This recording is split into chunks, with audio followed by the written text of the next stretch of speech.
Hello, my friend. Welcome to my studio. Okay, I'd like to explain how I'm figuring out the position of the facial features as I begin drawing. It's fairly easy to draw the face when it looks at you straight up, but this one is actually turning a little bit this way, and so that means that I cannot really draw the symmetrical features I would normally draw if it looked at me straight up. This rotation of the head makes everything a lot harder to draw, and I'm going to explain how I am trying to figure this one out. So because it's rotating to the side, I'm looking at the distances here and here, and it's going to be a little bit wider distance over here than here because of the rotation. Because this side, the cheek, is also less wide than, this side of the face. So in general, as an overall rule, there is a one eye distance between the eyes, which is also the case here, but the position of the nose is a little bit different. And so here's how I check myself. I take this point and move it down, and this is the end of the nostril here. Then I take the point here and I move it down, and that would be the end of the nostril here. Then I take this point where the eye begins and I move it down, and that's the end of the mouth. And I do the same over here,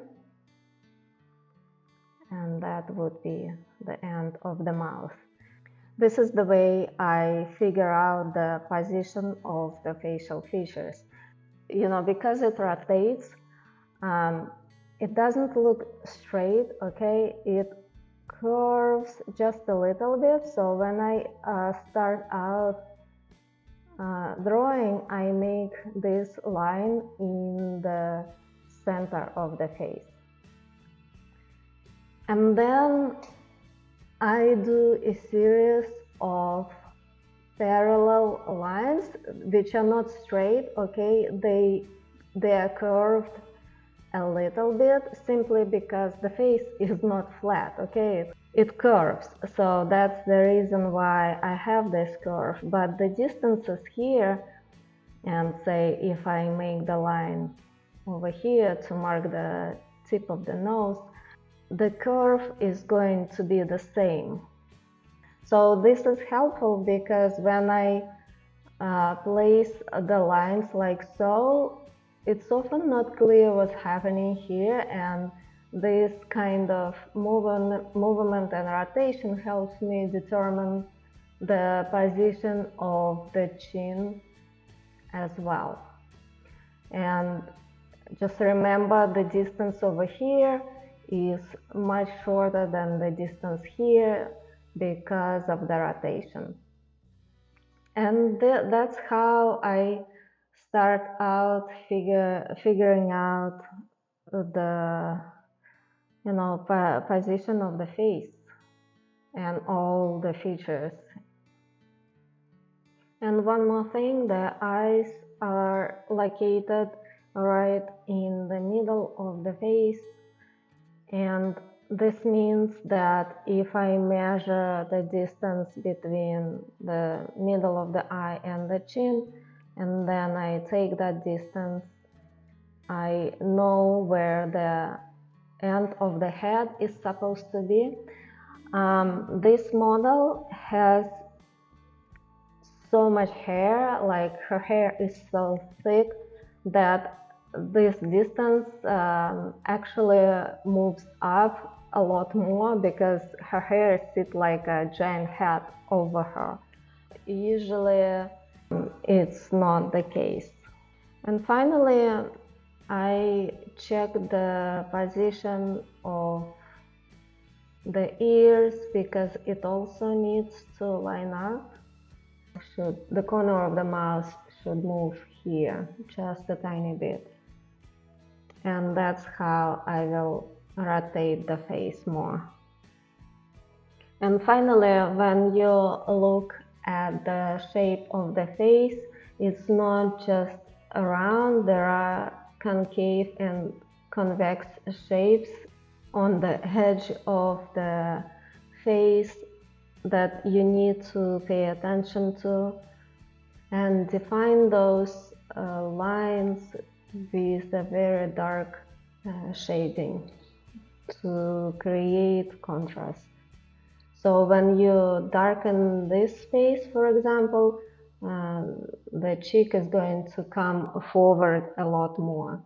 And let's say if I add the light area over here, you'll start seeing the emergence of the cheek.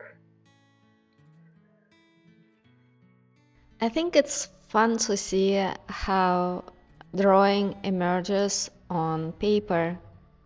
I always start drawing the same way. I mark the lightest areas that I see and I define the shadows. So I use a couple of pencils to do that. And I go around my drawing looking at every section and doing exactly the same thing. Sometimes I add two more colors. For instance, if I don't use black, I use dark blue and black.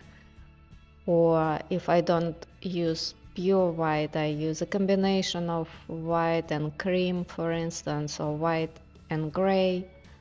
While I'm drawing the waves, I'm looking at the specific pattern that water makes and I'm trying to copy that. So it looks very busy and difficult to copy, but if you zoom in, it becomes easier. Or if you understand that the reflection comes from the ground, so if you see trees, they need to reflect in water, and then water creates a horizontal pattern over that reflection.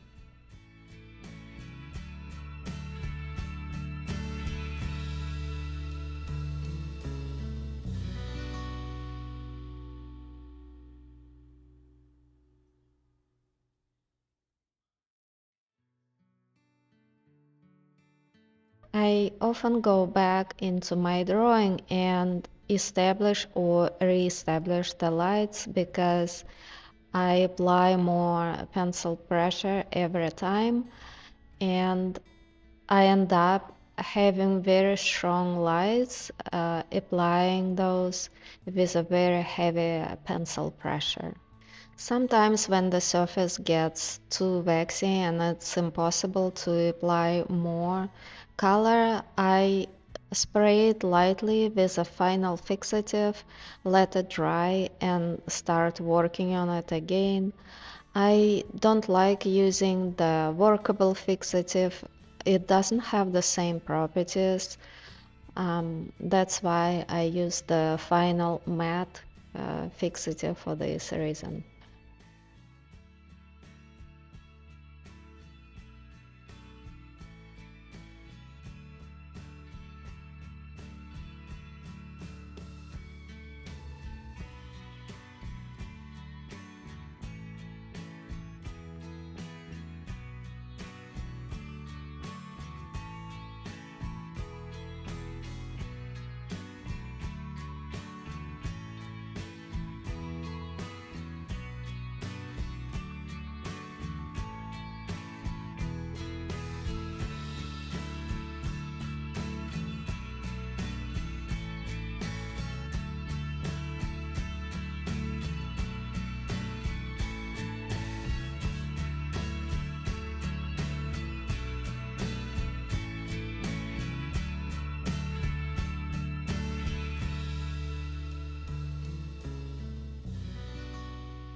I really love using a Tombow Mono eraser. I think it's made in Japan, and it allows me to fix very small mistakes in my drawing.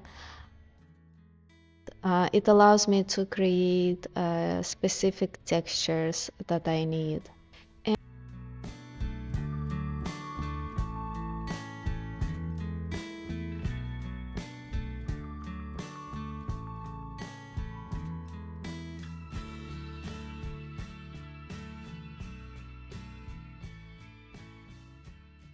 And the more I use Luminance portrait set, the more I like it because the colors are really thought out. These are the colors of the skin tones, and they're not as bright, they're very soft. Usually, I have to apply gray to dull the brightness of the color, and here the colors are very nice, soft, and muted, and I absolutely love them. So I use a combination of colored pencils. It's never a single brand. I usually use a combination of Luminance, Pablos, Polychromas, and Prismacolor. And if I get a new brand of colored pencils, I also test them out to see if it's gonna work for me in the long run. I have many videos about specific colored pencils. You can check them out um, on my channel. I review polychromas and luminance, and I will review more brands in the future.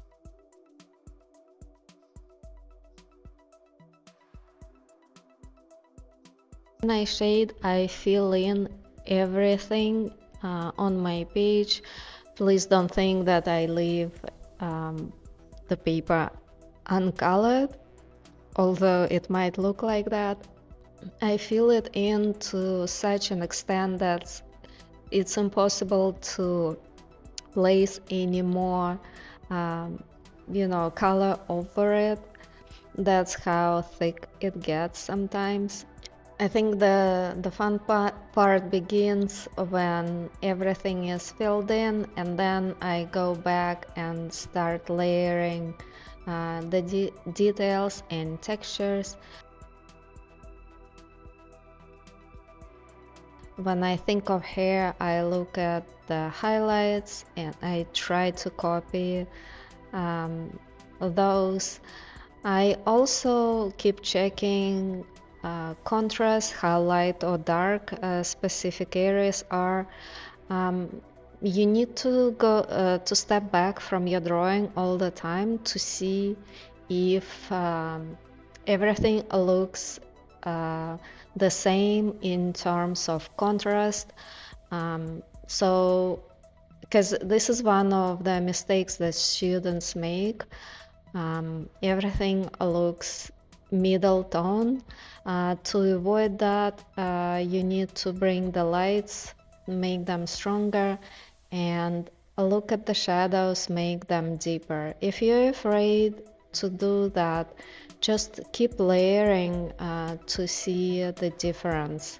You don't have to go too dark from your, first strokes. You can manage it.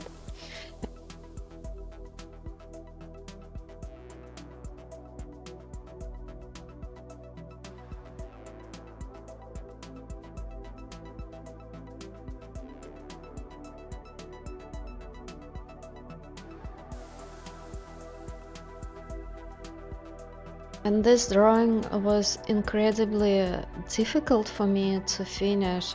First of all, it's hard to draw something that doesn't exist. And secondly, it just layering and layering of details and teeny tiny details. And there were moments when I thought of giving up drawing this. So I'm pretty happy that I finished working on it. But just remember that if you start drawing large, it can really take you weeks and weeks trying to finish it. So your drawing requires a lot of planning, and there is not that much room for screwing up, because then you ruin everything, um, everything in it. So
I hope you enjoyed watching this video. Please check out my website veronicasart.com. If you're interested in the video courses, take a course. You don't have to copy everything. You can simply watch me do it to see, to learn from it. And I wish you to have a wonderful day, and I'll see you in my next video. Take care. Bye bye.